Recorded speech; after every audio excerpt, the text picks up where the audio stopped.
Welcome back. You're listening to Get Real with Bob and Stacy. You're joining us for our Leaders and Legends segment, and our guest today is Dr. Mark Goulston. Mark is an advisor to entrepreneurs, an FBI hostage negotiation trainer, and an author. Welcome to the show, Mark. I'm glad to be here. You know, I grew up outside of Boston, so you can call me Mac. Yes, we probably will anyways. Yes, we will. So I'm excited to have Mark on the show. This is like one of the most exciting interviews we've had in a long time. Yes. Mark is a former crisis psychiatrist, FBI and police hostage negotiation trainer, and a UCLA professor. He's one of the world's foremost experts on empathic. Is that, am I saying Empathic? that? Empathic? Yeah, we'll see if we can get past the bio. Empathic listening, and is author of, holy cow, 7 books. His book, Just Listen, Discover the Secret to Getting Through to Absolutely Anyone, became the top book on listening in the world. And his recent book, which I'm downloading right now, Talking to Crazy, How to Deal with the Irrational and Impossible People in Your Life, was featured on the Oprah book site, was a finalist in the Audible Book Oscars, and reached #1 in 4 business categories on Amazon. By the way, anybody listening to the live program this weekend, you can download these books on sale on Kindle, Talking to Crazy for $1.99 and Just Listen for $2.99. So Mark is a confidant and key advisor to entrepreneurs, founders, and CEOs on any and all interpersonal matters. So sounds like you're an expert in helping people get through to anyone. Tell us about that. Well, what I've discovered is that one of the things that keeps us from getting through to people is often people can turn into knuckleheads. And when they turn into knuckleheads, they drive us crazy. And when they drive us crazy, they react, we react, and it escalates. And so my book, Just Listen, was about how do you listen into people.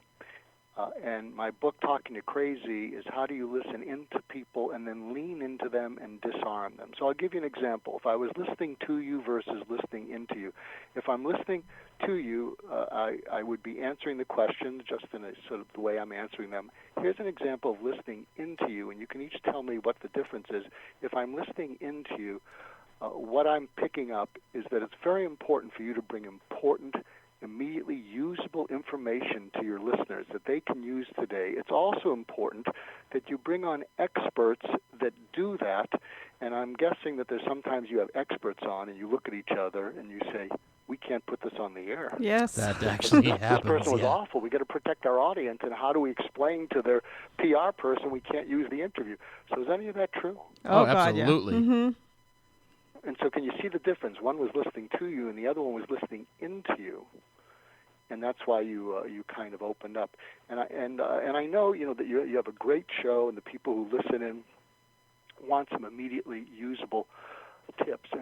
And one tip that I use when I talk to audiences about how do you get through to people who object to things, and you know and they know that you have the solution to their problem. They know it, you know it. You ask them if they have any other questions, and you answer them, and then they say, well, let me sort of think about it. And 2/3 of the time, let me think about it means no. So I'm sure some of your listeners have been there. I'm sure each of you have been there. Is that true? Mm-hmm. Oh, yeah. Absolutely, yes. Okay. So logical listening to them is, do you have any objections? Is there anything else that we haven't covered? Here's empathic listening. But you have to find your own style. You got to realize that I'm a shrink.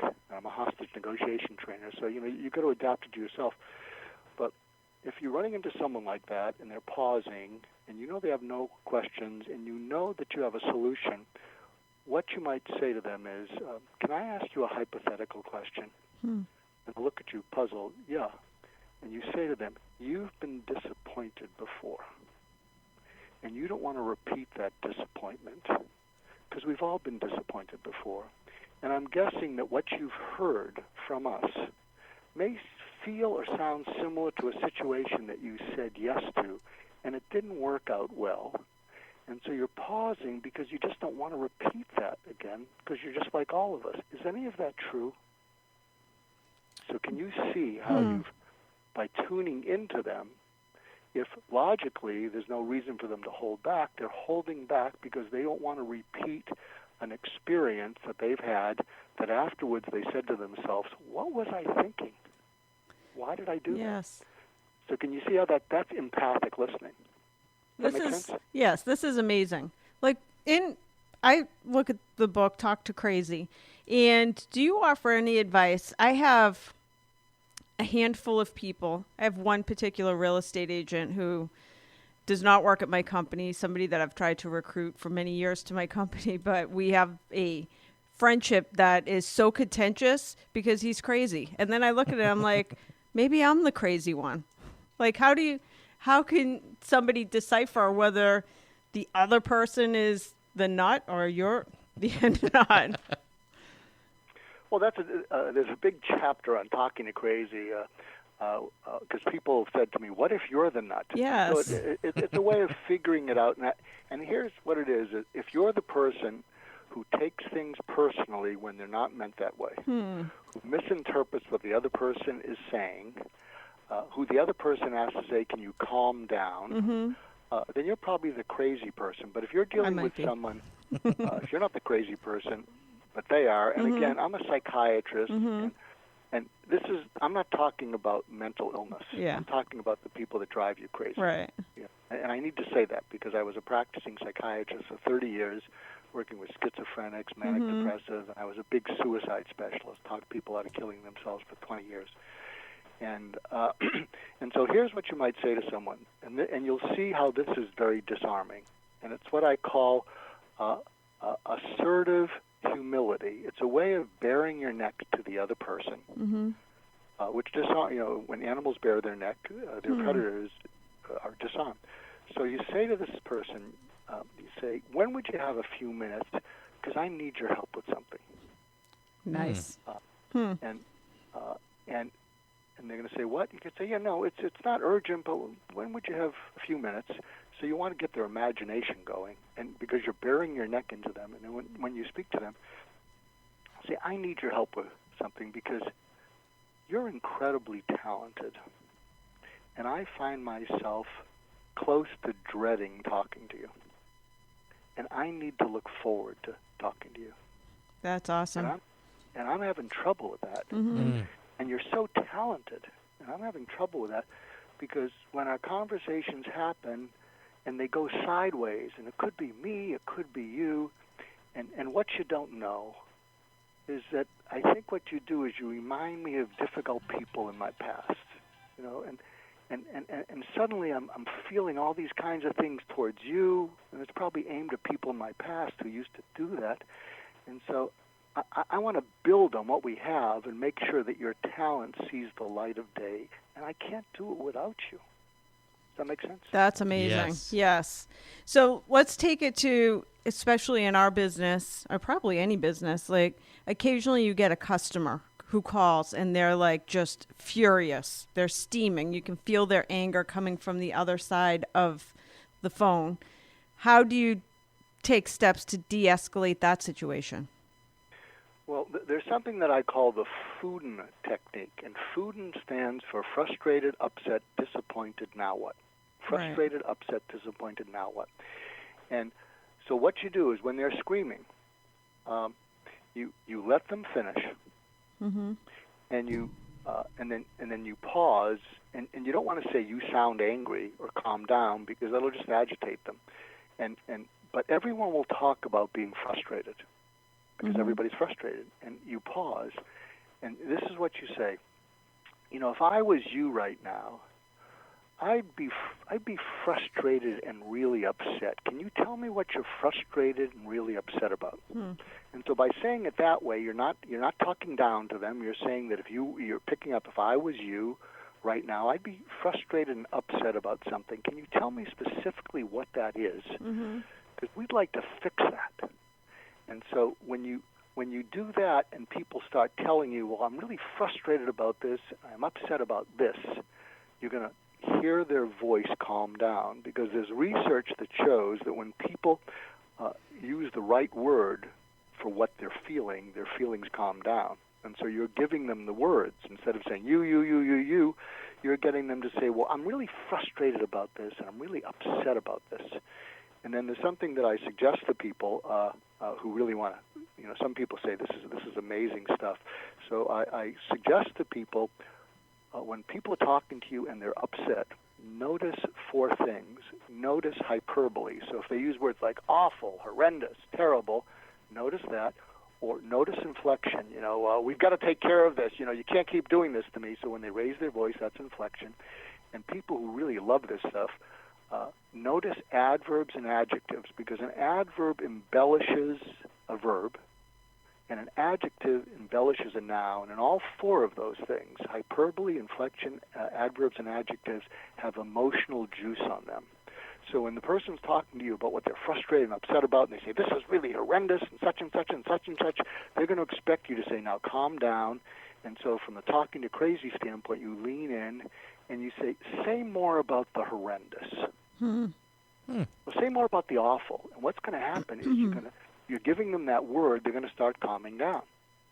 And then what you do, and you use the I word, which calms people down, which is important, because most people who are upset feel unimportant. And what you say is, this is much too important for me to not really get what you said. So what you said you were frustrated about is this. What you said you were upset about is this. Is that correct? And the reason you're doing that is because you're forcing them to listen, which calms them down more. And then when they tell you what that is, you say, if I was you right now, I'd really be disappointed. What are you disappointed about specifically? Disappointed in my company, disappointed in me, disappointed in the deal, disappointed in yourself. And there's something magical about someone saying, I was disappointed about this. It's a very calming and expressive emotion. And then again, you say, okay, this is really important. I got to review it. You were frustrated about this, you were upset about this, and you were disappointed about this. Is that correct? And they say yes. So that's the first time you've drawn a yes out of them, and they're connecting to you. And then you say, given that some or all of that is true, now what? And they're going to say, what do you mean, now what? Well, given that that's all true and we want to fix it, now what? What do you mean? Well, what can we do together, and what can we do for you so you don't have to go through this again with us? So are you following all that? Yes. I'm like hanging on every word. This is amazing stuff. I'm curious, in hostage negotiations or de-escalating a situation, do you deal with men versus women differently, or is it all the same? Well, it's pretty much the same, but I think you bring up an interesting topic, and because often when I speak to entrepreneurs, CEOs, and sometimes this can be a female entrepreneur, but often people who are successful and good problem solvers, what drives them crazy is people who don't want solutions or advice. So sometimes that can be the calm, logical woman who has the crazy-making husband or employee, or it can be the calm, rational man who has the crazy-making woman he's dealing with. Right. So here are some tips. If you're hanging on every word, this is going to be the best. Yes. There's 2 ways that people process stuff coming at them. The sort of masculine analytic way, those are people who think and do, and you can't get them to feel anything. So a lot of left brain analytic solution people, they think, then they do, but if you ask them what they're feeling, it goes sideways. And then on the other side, there are the people who feel and do, and you can't get them to think. And it doesn't mean that they're bad, either one, because people who feel, do, but don't think, they often have a great sixth sense. Like my wife, fortunately, can do both of those, but she's more of a feel-do person. But she gives me a home. I give her a house.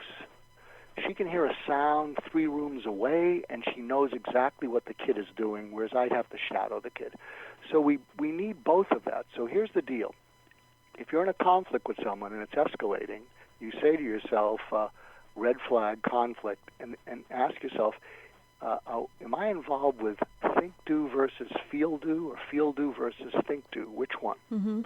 If you're a think-do person, which a lot of the entrepreneurs are, what you say to the other person, let's say it's your wife or an employee. Feel-do people are comfortable saying the word hate. Think-do people aren't. I mean, think-do people tend to be a little emotionally constipated. And And so if you're a think-do person, you say to the feel-do person, you let them vent, and then you look them straight in the eye, and you're going to lean in because you're going to have a method to this that I'm just giving you, and you lean in, and you'd say to them, so if I'm dealing with a person like that, I'd say, you say it in this tone, I think I have a way to get us out of this. So you say it in a very calm, let's make this better, but I think I have a way to get out of this. Play along with me. And they'll go, what? Yeah, just play along with me. And then you say, look me in the eye, and I want you to say this, Mark, I hate it when you play shrink with me. I hate it when you give me all this advice and solutions. You're talking down to me. It makes me crazy. And what's going to happen is that feel-do person is going to start giggling. And they're going to start giggling because you've enabled them to say things that if they said on their own, you'd get defensive about. Mm-hmm. So what you're doing is you're leaning in, you're understanding the conversation, and you're giving them the words that they can't express because otherwise it would make you escalate. And we call that mediated catharsis. You're mediating their getting stuff off their chest. Now, if you're a feel-do person with a think-do person, you're going to laugh at this. If you're a feel-do person, you can stop yourself for a second saying conflict, and you pause and you look at the think-do person and say, wait, hold on a minute. I have a way out of this. Now, the think-do person doesn't even care. They're just smiling that you stopped. Mm-hmm. But if you want to help a think-do person who can be a little emotionally constipated to get some of that constipation out, and they will feel better, if you're a feel-do person, you look at the think-do person, and you say, right in the eye, look at them in their eyes, and say this to me. So let's say my name is Stacy. Mm-hmm. So I'll look at the think-do person, and I'll say this to me. Stacy, when you get emotional and you go to left field, I get so frustrated, I don't know what to do. And the think-do person's going to say, what? Yeah, just lean into it. Say, Stacy, when you get all emotional and you escalate, I feel like pulling my hair out. I don't know what to do. Mm-hmm. And what's going to happen, it's helpful because you've given that emotionally constipated person a way to get rid of their constipation. And even they're going to smile because you've given them a way to confront you that if they did it on their own and you weren't in such control of yourself, you would go ballistic. So is all this making sense? Yes. Yes. All amazing stuff. And unfortunately, that was like the fastest 15 minutes ever. And it really was. Our time is up. I want to make sure people can find Mark. His website is Mark Goulston, GOULSTON.com, markgoulston.com. His books are Just Listen and Talking Too Crazy. And make sure you check those out and download them on Kindle this month for some big discounts. Thank you for joining us today, Mark. Oh, thank you. And you can reach me at Twitter, at Mark Goulston. I think I have 76,000 followers. Awesome. And you guys send me stuff to tweet out, and I'll be happy to do that for you guys. Absolutely. We'd love to have you back on the show again, Mark. Thanks for being on with us. Thank you. That's all for this edition of Get Real. Join us again next weekend for more.